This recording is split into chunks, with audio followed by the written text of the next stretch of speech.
It was an ordinary morning at one of the country's most secure prisons. High walls lined with barbed wire, watchtowers manned by armed guards, and a digital surveillance system that rarely missed a blink. For years, no inmate had even dared to think about escaping from this fortress. But that illusion of complete control was shattered when the unthinkable happened. When the 5 a.m. headcount began, everything appeared routine. Guards moved through the dimly lit corridors, unlocking steel gates with echoing clinks, clipboard in hand, checking each cell one by one. But when they reached cell 32B, something didn't feel right. The blanket on the bed was shaped like a sleeping figure, but it was just that, a shape. Underneath? Nothing but pillows. The prisoner, Rehan Shah, a convicted mastermind known for his involvement in high-level financial crimes and suspected links to organized crime, was gone. Gone. No alarm had sounded, no cameras had caught movement, no locks were broken, and no one saw him leave. What followed was sheer chaos. Guards scrambled to search the prison. Sirens wailed through the cold morning air as officers swept through every hallway, rooftop, duct, and blind corner. The facility went into lockdown. Roads were blocked. Helicopters hovered above. But Rehan Shah had vanished like smoke. And this wasn't just any prisoner. Rehan was not only smart, he was calculated. In court, he'd once corrected a prosecutor on a legal technicality, drawing quiet gasps from the gallery. In prison, he was calm, observant, and strangely polite. Fellow inmates feared him. Staff watched him closely, and yet, even under heavy surveillance and tight restrictions, he managed to do what no one had done before: disappear. The authorities were baffled. How did a man escape from a prison where even a missing spoon would trigger a full investigation? How did no camera catch his movement? And more chillingly, did he act alone? This wasn't just a case of prison break. It was a silent operation, one that left no trace and raised dozens of questions. Was this an inside job? Was technology manipulated? Were bribes involved? Or was Rehan simply always 5 steps ahead? The mystery deepened when a prison guard, under anonymous conditions, confessed that Rehan had recently been too calm. He'd stopped talking to others. He didn't request books like he used to. He'd become quiet, focused even. He was waiting, the guard said, and we didn't see it. What's most unnerving is that not a single clue was found in his cell. No tools, no notes, not even a scraped wall or a bent bar. It's almost as if he simply vanished into thin air. This escape wasn't just a blow to the prison's reputation. It was a puzzle that haunted everyone involved. If Rehan Shah could escape from this high-security facility, who else could? And if he was planning something before, what might he be planning now? In the chapters to follow, we'll dive deeper into Rehan's background, explore how this genius-level escape could have happened, and ask the question that still keeps investigators awake at night. Before the escape that stunned the nation, Rehan Shah was already a name that raised eyebrows in the corridors of law enforcement and courtrooms alike. But he wasn't always a criminal. In fact, Rehan's story begins in one of Karachi's quieter middle-class neighborhoods, a bright student raised by schoolteacher parents, always at the top of his class. He won scholarships, studied accounting, even landed a coveted job at a multinational firm by the age of 23. Colleagues described him as quiet but focused. Some even called him a genius with numbers, able to catch a financial discrepancy with just a glance at a spreadsheet. But somewhere along the way, brilliance turned into ambition, and ambition turned into greed. By 29, Rehan had set up his own consulting agency, which investigators would later call a front for one of the most sophisticated white-collar crime networks the country had seen in decades. He wasn't just skimming accounts, he was rewriting them, laundering millions through fake companies, shell accounts, and cryptocurrency wallets. The scale of the operation was staggering. It took over 2 years for the Federal Investigation Agency, FIA, and cybercrime units to put together enough evidence to arrest him. And when they did, Rehan didn't panic. He didn't run. He simply smiled. That smile became a symbol, a quiet signal that this man wasn't done yet. During his trial, Rehan acted like his own lawyer, cross-examining witnesses with chilling precision. He quoted laws most attorneys had to look up. At times, he even seemed amused, like he was playing chess while everyone else was stuck on checkers. Eventually, he was convicted on multiple counts of fraud, forgery, money laundering, and conspiracy. The court sentenced him to 18 years in a maximum security prison. Most people thought that was the end of the story, but for Rehan Shah, it was only the beginning. Even behind bars, rumors swirled about his influence. Inmates whispered that he still controlled accounts outside, that he had people, powerful people, who owed him favors. Some believed he was smuggling in data on tiny USB drives, hidden inside books or food packaging. Of course, nothing was ever proven. Prison staff were given specific orders: no unsupervised visits, no access to devices, limited interactions. Rehan spent most of his time in solitary confinement. But still, he was always observing, watching, listening, never angry, never loud, just planning. One officer described him as the calmest storm I've ever seen. And it wasn't just prison officials who feared him. Journalists who covered his trial claimed they were followed. An ex-FIA analyst who worked on his case suddenly left the country after receiving death threats. Rehan never said a word, but everyone seemed to understand. He didn't need to. In the weeks leading up to the escape, strange things began to happen. CCTV footage would occasionally glitch near Rehan's cell. A new staffer, who passed all background checks, suddenly quit after only 2 weeks. And most importantly, Rehan had stopped asking for anything. No phone calls, no library time, no meal changes, nothing. He was waiting. And then, one morning, he was gone. This wasn't a man who acted out of desperation. It was a man with a blueprint, with patience, and with reach. To understand how he escaped, we must first understand how deeply he had prepared, mentally, strategically, and possibly years in advance.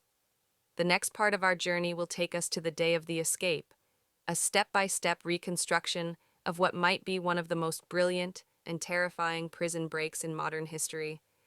Because if Rehan Shah really did walk out of that prison, the question is how. How did it happen?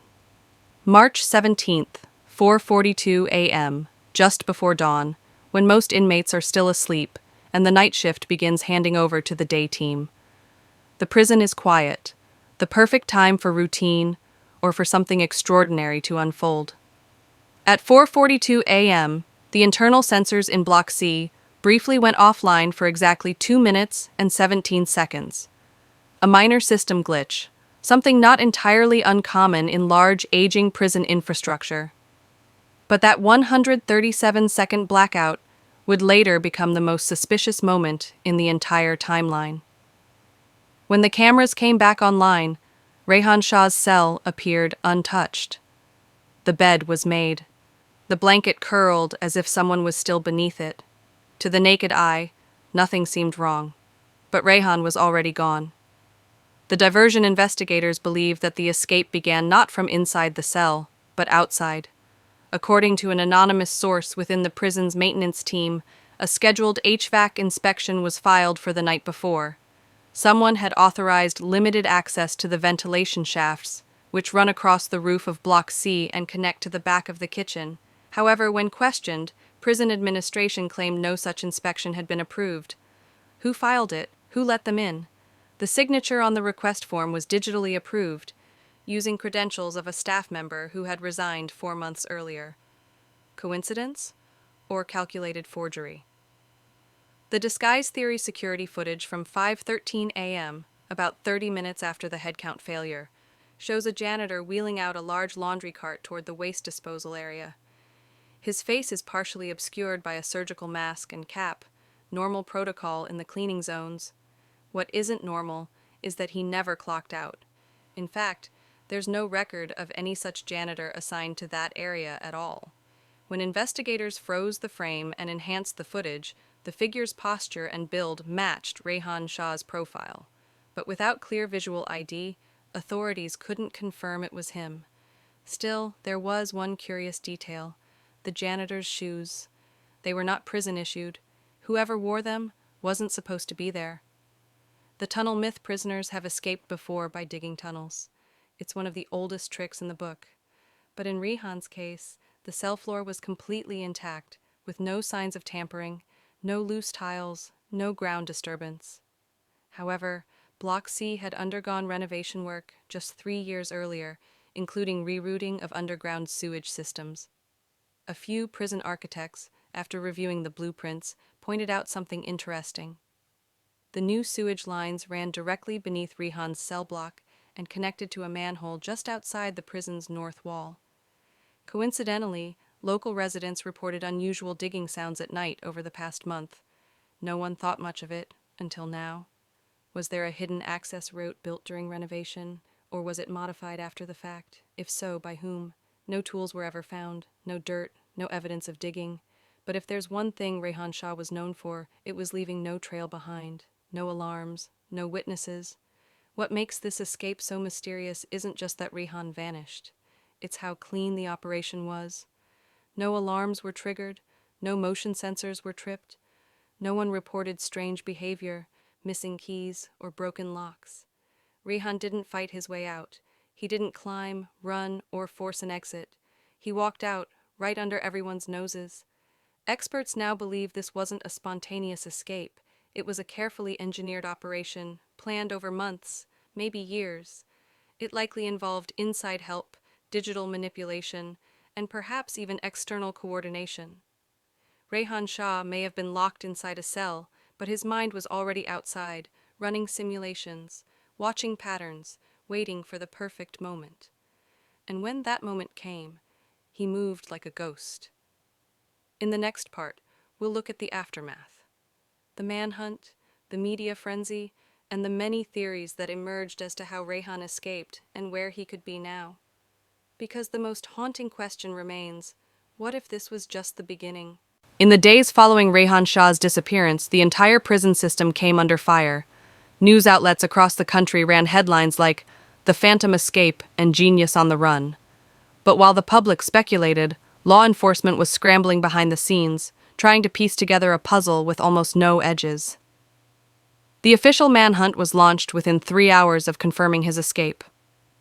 By noon that day, Rehan's face was already circulating across every checkpoint in the country.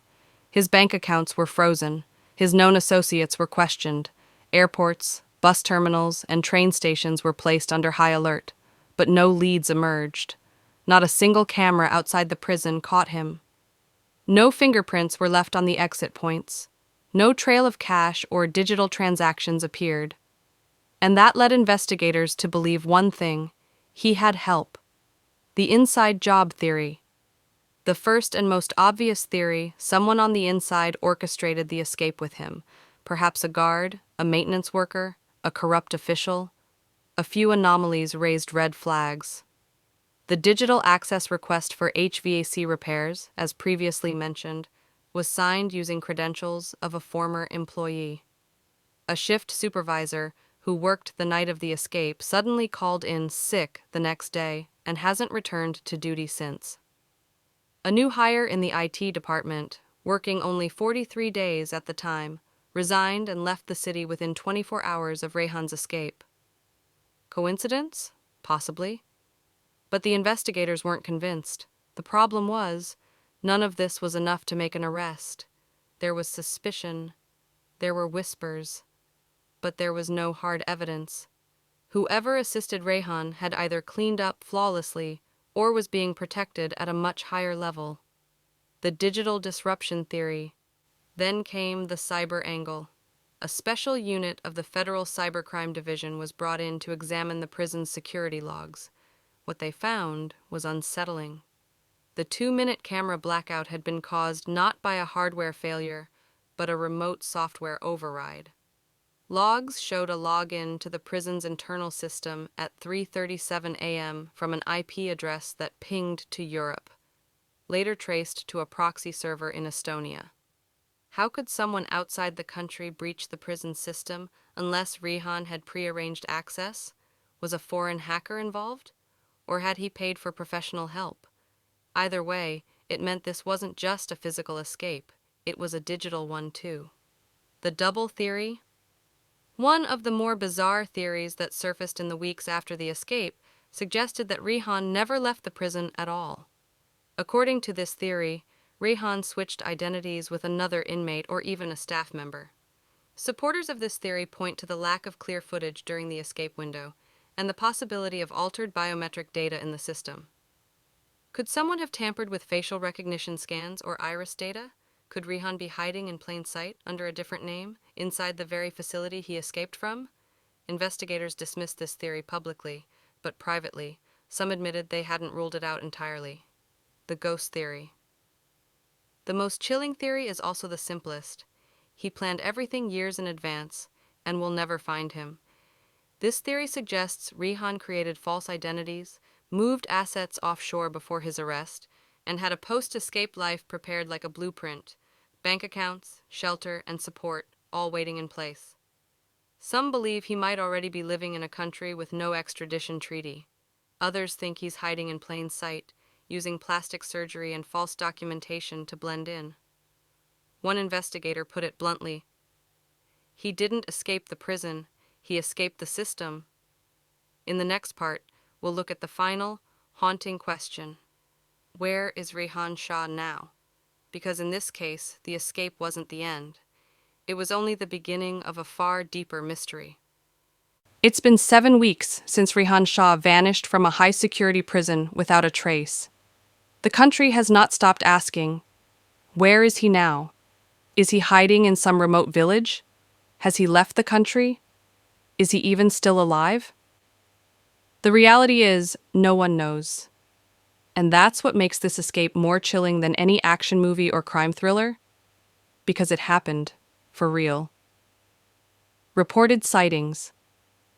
In the days following the escape, there were dozens of reported sightings. A taxi driver in Hyderabad claimed he picked up a man matching Rehan's description just 2 hours after the prison alert went public. The man allegedly paid in cash, wore gloves, and asked to be dropped at a fuel station, then vanished into the night. A woman in Quetta swore she saw Rehan at a small chai dhaba, wearing a shawl and sunglasses, reading a newspaper. But when the police arrived, the man was gone, and the CCTV camera above the shop had been mysteriously turned off. An anonymous tip came from across the border. A voice message sent to a local journalist claimed Rehan had already crossed into Iran through an illegal border crossing in Balochistan and was preparing to fly to Europe using a fake passport. Each of these leads sounded plausible. Each of them led nowhere.